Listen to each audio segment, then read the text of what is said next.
ngasi hayeng khangdraba punsi taibangi arang ara kayana mit thakduna hingli amuktang lakpa punsi afafatta khandada masagi kanabagi damak tonganba lambida chatnari minungsi haibadudi khangdana mathang mapok haibado leiramkhigadra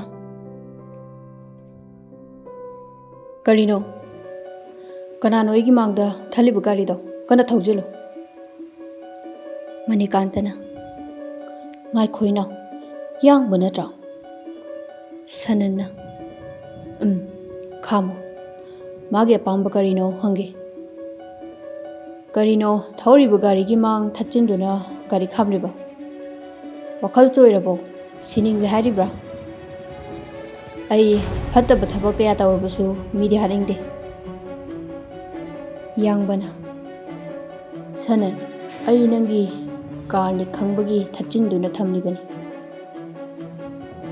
sanana adudi ai bu chawna sinarine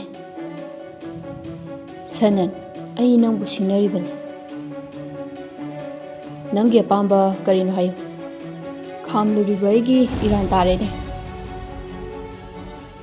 ai bu ubada nangi karsu mathanta leplibasi nang khangledana wathingangano nasana sizarage harabanina hatokpi bataredana ina tapthau nangi thauna yengbani nang naigi business taki lapthokkiba kayam kuire ai haujiksu nangi message ki maro ngari adumna tawshinaduna aibu inthahanba ngamloi ngaikho lambi si kanasu chatnadaba lambi ni waring heksana khisi inaw do singnaba karisu leite inaw gi car se ubada wari shaningduna thatpani aibu ithantani haibagi usittabadudi tawgan thawaibu pamuda hingliba aini inaw tapthar inaw gi thawna nayambana khangi haujik nang jillibra aigi message ki marol ngai bio hajakre ai ngai duna sulakli kayam kuina ngai khigadabano iyamba na tawriba business se lamdam sida marang kaina lei iyamba di kuirabanina anauba singisu khara khanbiro khara su lemthokpiro haidi pothabiro maduwegi apambani aina pothadaba nangna ibu message ki marol ngayu hajilaga aigi mayukta leiribi lindagi mathabak kaya tawduna lei haibo ai chapchana khangi huranba makokta napi pai haibadunine masisu aigi apambani aina tawningba jagada thabak tawgani nang adumna leithokpa yaroi aigi runba loina khangkhrabani nangna aigi thabak sida paulik oirakloi haiba ngamde aisu nakhoina puthokliba capital sing puthokduna business chawna tawba ngami aina nangida tawkhiba dugum tawraga amuktang yengiro sana ai nang phana thina nganglabasu aidi nangbu sauba ngamde se pomna maktokla se linda dagi hena phajabi kaya aigi su yauri nangi khongloi jo aigi business nang amuktang hinghanbiu sanana ai linda kanano khangde nupida ngawba misu nate iyambagi thabak tawi haiduna hairi khuding yaw haibadudi tokpiyo adudi pomna maktoklo aigi business sida leiro nangna haiba khuding aina tawgani aigi punchi selda ngawrbasu migi minai mukti oiro aiga pambagi matungina isana chachagani nangi apamba mayek sengna khangba pami ai company kya samnagani ꯑꯩꯅ ꯇꯧꯅꯤꯡꯉꯦ ꯇꯧꯒꯅꯤ, ꯇꯧꯅꯤꯡꯗ꯭ꯔꯦ ꯇꯣꯛꯀꯅꯤ. ꯃꯔꯝ ꯆꯥꯗꯅ call message ꯑꯃꯠꯇ ꯌꯥꯔꯣꯏ. ꯁꯤ ꯑꯩꯒꯤ ꯔꯨꯜꯁꯅꯤ, ꯈꯪꯕꯤꯌꯨ. ꯑꯣ, ꯑꯩ ꯈꯪꯂꯦ. ꯍꯧꯖꯤꯛ ꯑꯩꯒꯤ ꯊꯕꯛ ꯑꯃꯠꯇ ꯇꯧꯕ ꯉꯝꯂꯔꯣꯏꯗ꯭ꯔꯥ? ꯑꯩꯒꯤ ꯑꯄꯥꯝꯕ ꯈꯪꯂꯕꯗꯤ ꯇꯧꯕꯤꯒꯅꯤ. ꯅꯪꯅ ꯍꯦꯛ ꯄꯥꯝꯕ ꯑꯩꯅ ꯄꯤꯒꯅꯤ. ꯉꯁꯤꯗꯒꯤ ꯍꯧꯕꯤꯔꯣ. ꯉꯁꯤꯗꯤ ꯉꯝꯂꯣꯏ. ꯊꯕꯛ ꯗꯤꯇꯦꯜꯁ ꯍꯥꯟꯅ ꯎꯍꯟꯈꯣ, ꯑꯗꯨꯒ ꯔꯤꯖꯜ ꯂꯦꯞꯀꯅꯤ.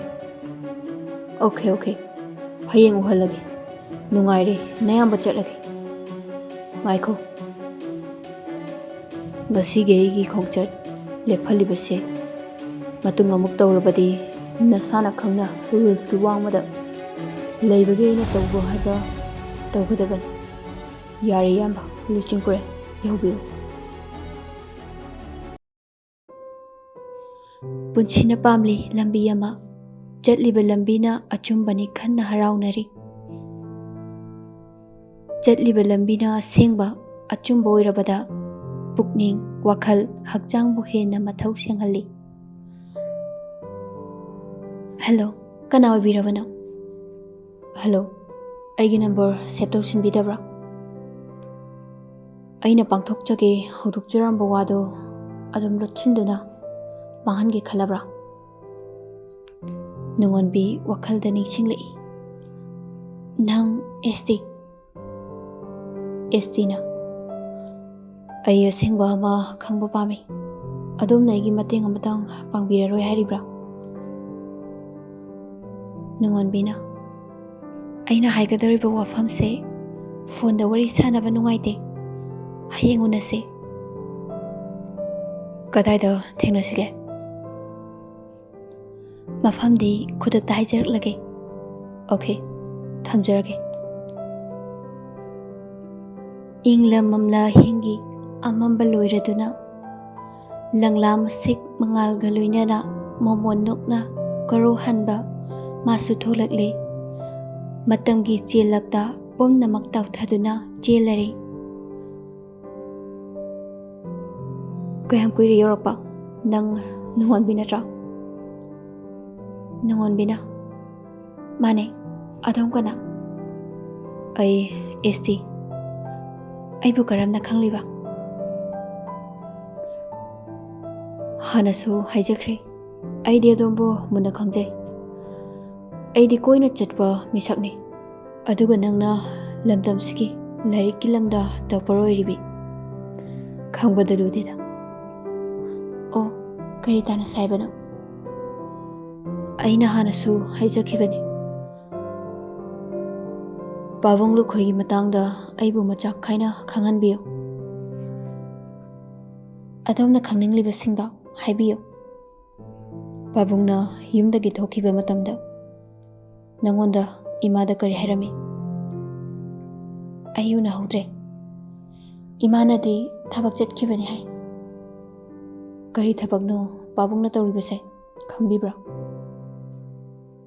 ꯑꯐꯪ-ꯑꯐꯪꯕ ꯁꯨꯖꯕꯅꯤ. ꯑꯣ, ꯏꯃꯨꯡꯒꯤ ꯑꯣꯏꯅꯗꯤ ꯀꯔꯤꯁꯨ ꯑꯋꯥꯠ ꯑꯄꯥ ꯂꯩꯍꯟꯗꯕ꯭ꯔꯥ? ꯑꯩꯒꯤ ꯏꯃꯨꯡꯒꯤ ꯑꯣꯏꯅ ꯄꯥꯕꯨꯡꯅ ꯀꯔꯤꯁꯨ ꯑꯋꯥꯠꯄ ꯂꯩꯍꯟꯗꯦ.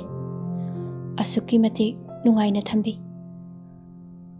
ꯑꯩ ꯀꯔꯤꯒꯨꯝꯕ ꯈꯔꯗꯪ ꯃꯈꯥ ꯇꯥꯅ ꯍꯪꯖꯒꯦ. ꯄꯥꯕꯨꯡꯅ ꯇꯧꯔꯤꯕ ꯊꯕꯛꯇꯣ ꯅꯣꯡꯃ ꯐꯥꯎꯕ ꯌꯦꯡꯕꯤꯔꯨꯗꯕ꯭ꯔꯥ? ꯂꯩꯀꯥꯏꯗꯨꯗ ꯀꯅꯥ ꯀꯅꯥꯒꯗꯤ ꯂꯣꯏꯅꯩ? ꯄꯥꯕꯨꯡꯅ ꯃꯥꯡꯈꯤꯕ ꯅꯨꯃꯤꯠꯇꯨꯗ ꯀꯅꯥꯒ ꯆꯠꯃꯤꯟꯅꯈꯤꯕꯒꯦ? ꯏꯃꯥꯒ ꯄꯥꯕꯨꯡꯒ ꯑꯩꯒꯗꯪ ꯂꯩꯕ ꯏꯃꯨꯡꯅꯤ. ꯄꯥꯕꯨꯡꯅ ꯏꯃꯨꯡꯁꯤꯒꯤ ꯑꯩꯒꯤ ꯏꯍꯩ ꯇꯝꯅꯕ ꯍꯣꯠꯅꯕꯗꯨꯅ ꯑꯐꯪ-ꯑꯐꯪꯕ ꯊꯕꯛ ꯁꯨꯗꯨꯅ ꯏꯃꯨꯡꯁꯤꯒꯤ ꯃꯩ ꯃꯨꯠꯇꯅꯕ ꯍꯣꯠꯅꯍꯟꯕꯅꯤ. ꯑꯗꯨꯅ ꯀꯔꯤꯁꯨ ꯄꯥꯕꯨꯡꯒꯤ ꯊꯕꯛꯇ ꯌꯦꯡꯁꯤꯟꯅꯤꯡꯉꯥꯏ ꯑꯣꯏꯗꯦ. ꯑꯩꯈꯣꯏꯒꯤ ꯂꯩꯀꯥꯏꯗꯗꯤ ꯄꯥꯕꯨꯡꯅ ꯇꯤꯟꯅꯗꯕ ꯃꯤ ꯂꯩꯇꯦ. ꯄꯥꯕꯨꯡꯕꯨ ꯂꯨꯅ ꯂꯣꯏꯅ ꯇꯧꯅꯩ. ꯄꯥꯕꯨꯡꯅ ꯃꯥꯡꯈꯤꯕ ꯅꯨꯃꯤꯠꯇꯨ ꯀꯅꯥꯒ ꯆꯠꯃꯤꯟꯅꯈꯤꯕꯒꯦ ꯈꯪꯕ ꯉꯝꯖꯗ꯭ꯔꯦ. ꯂꯩꯀꯥꯏꯗꯨꯗ ꯄꯥꯕꯨꯡꯒ ꯈꯔ ꯅꯛꯅ ꯂꯣꯏꯅꯅ ꯂꯩꯕ ꯃꯤꯗꯤ ꯂꯩꯇꯕ꯭ꯔꯥ? ꯊꯕꯛ ꯏꯪꯈꯥꯡꯒꯤ ꯋꯥꯔꯤ ꯇꯥꯊꯣꯛ ꯇꯥꯁꯤꯟ ꯇꯧꯅꯕ?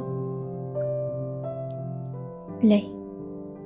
mahaknane numituda pabung mangkre hairakleba. Mahakto kanano mingamuk habiyo. Machamakni khana aigi imungidamakta wajaba uncle. Madi khoigi pabungi keska mari amata leite. Aiga yumthangnada leiba uncle ne. Haujiksu pabung leitabagi awaba khangduna ima ichagi mateng pangli. Uncle gi mingdi haijararoige. Okay, khanglubada kanaroidaba oirabadi haibirano. Ado pabung lukhoigi se ai thigatjaba hoba yareko. Hoi, yazare. Aigidamakta mateng pangbiba karina laman singani. No, adum habigano. Thabak se mai paknabagidamakta adumga khara toina paw phaunaba darkar tai. Hoi, matam chupada thong launa hangjari. Nungonbi nang college tamli haiba khangjai. Aisu iramdam ireibak sigidamakta khanduna thabak sida khong thangjilaklibani. Aisu college tamjari. Aina nangondagi semester anidi hele. Ngasigi iramdam sida aigi khanduna isamatik charga loire haiduna leithoklabadi una iramdam se kari oiselakani. Aisu ithantagi khanduna nungaina leibiyai. Achumba bulal haliba paisa sangga leiba kharagi nungai famoiriba tawning batawriba makhoina loina chumhaliba lairaba sangga leijadaba kayagi mitlugi pirang natana karisu pai leitraba mikup khuding pirangi mamal leiraktra mi amaga amagagi marakta tongana yenglakliba khenaba mediang matamsida ai student oiduna makhoina haiba taduna lekhigadra wakhal sina ithanta polakhi iramdam siga sengba achumba irik amatangdi khudol damjarage haina aisu senglaba lamdam sigi ini iramdam sina mangbada aisu yawgadoribani nangonbina wakhalondo hainingai leitana thagachai ngasigi tungi yumbi oirakadoriba angang kaya hotnaningna mapa mapi saba kayana horakliba inot thauna kayabu manghanbiri ado somse phare makhataba warikona sanase aingonda kanagumba kharagi message lai mafam sida aigi yeknaba yoksilakle haina nangthuna thokro aiso chakrage kona unase. Okay, good luck. Lindana. Sananda phone tau. Yai fana. Madam, number pizza krabadudi. Madam noina tawbiro. Lindana. Mr. Sanan, nang kaida lay. Sanana. Kana. Ai nangi lindane hausikta phangba pawama ST ima garden da leire hai yamna thuna jangsin se mafam dudagi mabu nan thokhanba yaroi ai mafam duda yoksilale nangsu mafam duda thuna lakadabani. Okay, ai yoksilaklage yangbana mafam si natra ima garden hairibado mafam sida natra ST lei haibado aigi khongloising ST mafam sidagi nanthokhanba yaroi. Lindana ngaikho ada leiribasi yangba natra madi karigi mafam sida yangbanasu mafam sida Lindasu aigi business pu thukairibi khwaidagi yeknabini mahaksu nupi macha nangna suingonda singnare kana lay ahenbi thuna law hayo.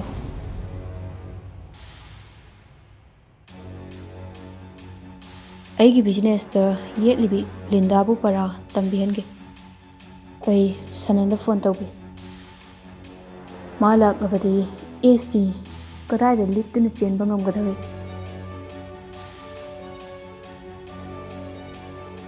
Hello ꯏꯅꯥꯎ, ꯏꯃꯥ ꯒꯥꯔꯗꯦꯟꯗ ꯑꯃꯨꯛꯇ ꯂꯥꯛꯄꯤꯌꯨ꯫ ꯑꯩꯈꯣꯏꯒꯤ ꯇꯝꯊꯤꯅ ꯌꯦꯛꯅꯕ ꯑꯦꯁꯇꯤ ꯃꯐꯝꯁꯤꯗ ꯂꯩꯔꯤ꯫ ꯃꯥꯕꯨ ꯉꯁꯤ ꯇꯥꯏꯕꯪꯄꯥꯟꯁꯤꯗꯒꯤ ꯑꯔꯣꯏꯕ ꯑꯣꯏꯍꯜꯂꯁꯤ꯫ ꯁꯅꯟꯅ, ꯏꯌꯥꯝꯕ ꯂꯨꯆꯤꯡꯄꯨꯔꯦꯟ, ꯅꯅꯥꯎ ꯌꯧꯁꯤꯜꯂꯛꯂꯦ꯫ ꯌꯥꯡꯕꯅ, ꯁꯅꯟ ꯉꯥꯏꯕ ꯉꯝꯂꯔꯣꯏ, ꯑꯩ ꯍꯦꯛꯇ ꯆꯪꯁꯤꯜꯂꯒꯦ꯫ ꯑꯦꯁꯇꯤ ꯉꯁꯤꯗꯤ ꯅꯪꯒꯤ ꯃꯣꯡꯐꯝ ꯅꯁꯥꯅ ꯊꯦꯛꯂꯕꯅꯤ꯫ ꯑꯩꯅ ꯃꯐꯝꯁꯤꯃꯛꯇꯗ ꯅꯪꯒꯤ ꯃꯣꯡꯐꯝ ꯄꯤꯔꯒꯅꯤ꯫